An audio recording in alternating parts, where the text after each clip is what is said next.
The latest Connerly report suggests that O's, I'm not even going to try to pronounce that, O's prepackaged meals are virtually devoid of nutritional value. Okay? So some random report says, hey, these prepackaged meals are virtually devoid of nutritional value.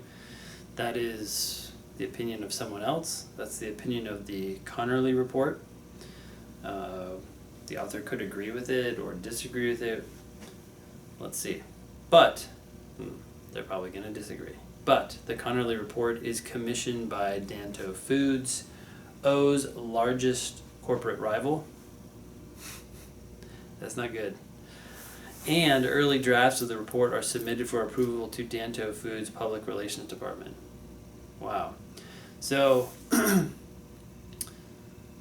O's largest corporate rival is the one who had this report done. They commissioned it, they paid for it, and they ran an early draft of this study through their PR department. Didn't even run it through their like science department if they had one. This is really problematic. It would be really hard to trust any conclusions drawn by this report. Because of the obvious bias of this report, yeah, I agree.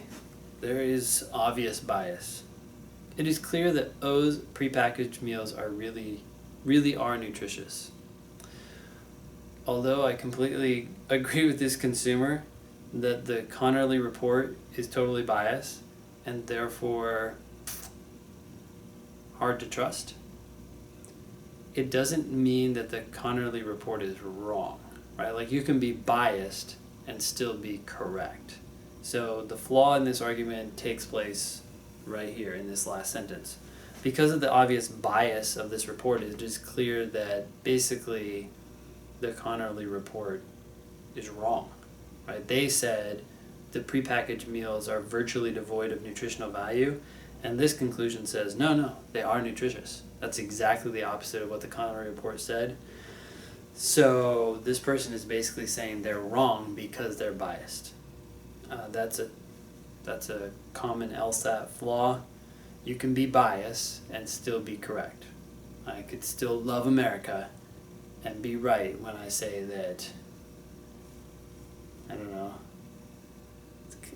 I was going to say it's the best country to live in. Some people probably doubt that these days, but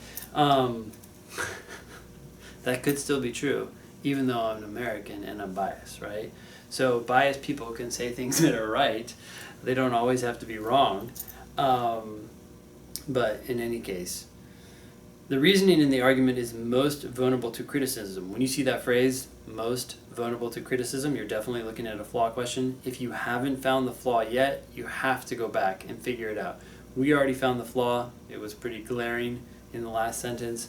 So we're going to go into the answer choices looking for something that says basically, just because you're biased doesn't mean that you're wrong.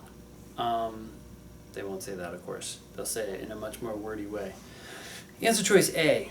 The argument treats evidence that there is an apparent bias as evidence that the Connerly report's claims are false.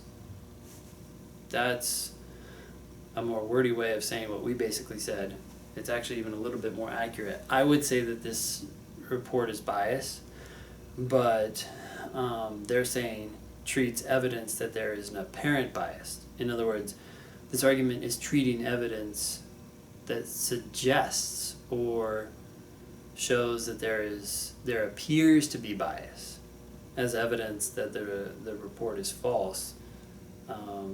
We can all agree that there appears to be bias. There might not actually even be bias, I guess, when push comes to shove. But we can all say that, yeah, there appears to be bias, and this argument is treating that evidence as evidence that the claims are false. That's a common flaw. This is almost certainly the right answer. I'm going to ask myself two questions as I read these answers. Is this describing what's happening, and is this a problem? And answer choice A is doing both of those things. It's describing exactly what's happening. The argument is treating evidence in this way, And that is a problem. You can't just say because someone's biased, their claims are false. Okay, B. So, although I like that answer, got to check the rest. B, draws a conclusion based solely on an unrepresentative sample of O's products. We never looked at a sample of O's products, right? They talked about prepackaged meals at the beginning. The conclusion is about prepackaged meals. So it's not like the evidence was originally about prepackaged meals that had been returned, and now we're drawing a conclusion about prepackaged meals in general, right? That would be an unrepresentative sample of O's products. The prepackaged meals that had been returned would be probably returned because people opened them and freaked out because they had gone bad or something like that. If they had based their study solely on a sample of an unrepresentative sample of O's products, that would be bad. That's a problem. So this is a problem. Answer choice B is a problem. But that's not what's happening in this argument. So answer choice B is wrong. Answer choice C fails to take into account the possibility that O has just as much motivation to create negative publicity for D as D has to create negative publicity for O. Yes, this is interesting. Answer choice B was an answer in which it described a problem. But that problem wasn't what was happening here. Answer choice C, on the other hand, so remember I'm asking myself, is this happening? And is this a problem? Is this happening? Is this a problem? Answer choice B, we said, yes, that's a problem, but it's not happening. Answer choice C, this is happening because the argument is failing to take into account this possibility. Never talks about it. Never talks about the fact that, hey, O might be just as interested in saying bad things about D as D is about O. But although this is happening, although this argument failed to take this into account, is that a problem? No. Who cares if they're just as likely to say bad things about each other? The fact remains that Danto Foods could want to say bad things about O. So the fact that they're equally motivated doesn't matter. So it's not a problem. Yes, no. We need to say yes to both of those questions. You say, yes, this is happening. Yes, this is a problem for the answer to be correct. D, fails to provide evidence that Danto Foods prepackaged meals are not more nutritious than O's are. Yes, this is happening. It failed to provide this evidence, but who cares? We don't care whether Danto Foods prepackaged meals are more nutritious or less nutritious because the argument is solely focused on O's prepackaged meals, right? Like if someone came back and said, well, Danto Foods are also nutritious, we'd be like, great, so are O's. Big deal. How does that have any impact on whether O's prepackaged meals are nutritious or not? It doesn't. So it is happening. It is failing to provide this evidence, but that's not a problem. E, presumes without providing justification. You'll see this a lot in flaw questions. It means necessarily assumes. So, is the argument necessarily assuming that Danto Foods' public relations department would not approve a draft of a report that was hostile to Danto Foods products? A draft or whether it was hostile. Does this argument have to assume that Danto Foods would not approve of a draft of a report that hurt Danto Foods? No. This argument doesn't absolutely 100% depend on that assumption. And that's one thing you can ask yourself as you read presumes without providing justification answers. You can say, does this argument absolutely have to assume this? Without it, the argument fails. If it doesn't have to make that assumption, then it's not presuming it without providing justification. Presumes means necessary assumption.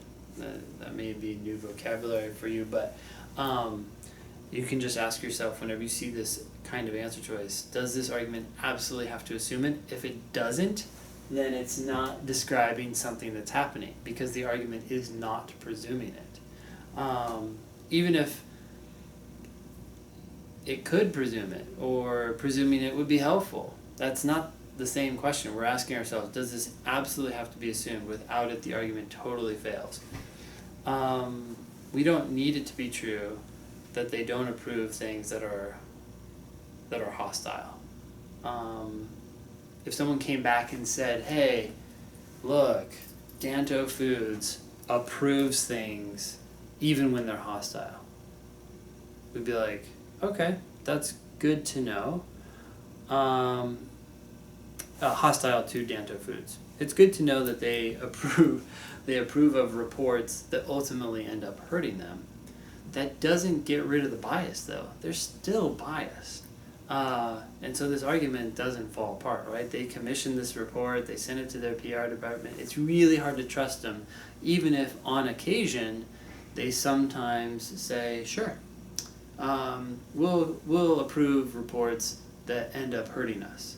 I mean, that would make them a little more credible, but it wouldn't get rid of the bias entirely. So this argument would still stand. Bottom line here is we don't have to assume this. So it's not something that the argument is presuming. Therefore, it's not even happening. So we don't even have to get into whether it's a problem. And thus it's wrong. Anyways, go back to A. Answer choice A is doing both of these things. It is happening. It's describing something that's happening in the argument. That's also a problem. So that's correct.